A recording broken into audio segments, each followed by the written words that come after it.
வணக்கம். உங்கள் வீராதி வீரா யூடியூப் சேனலுக்கு வரவேற்கிறேன். பேசுவது உங்கள் வடிவேல் முருகன், சிவகாசி. இன்றைக்கி உருளைக்கிழங்கு சிப்ஸு செய்முறை. பிள்ளைங்க பள்ளிக்கூடம் முடிஞ்சு வீட்டுக்கு வரும் நேரத்தில் அவர்களுக்கு சூடாக சுவையாக உருளைக்கிழங்கு சிப்ஸு ரெடி பண்ணி தரப்போகிறோம்.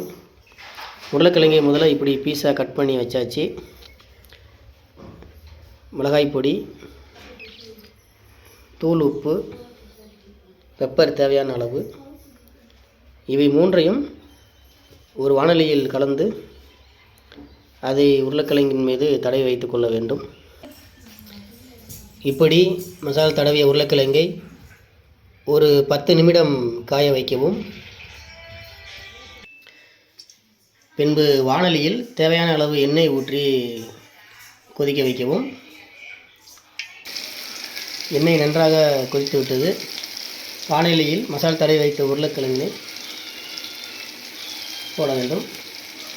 நன்றாக பொரிந்தவுடன் வாணலியிலிருந்து எடுத்து தனித்தட்டில் வைத்து கொள்ளுங்கள். உருளைக்கிழங்கு சிப்ஸ் பொரிந்து கொண்டிருக்கிறது. ஏற்கனவே பொரிந்ததை தனியாக தட்டில் எடுத்து வைத்துள்ளோம்.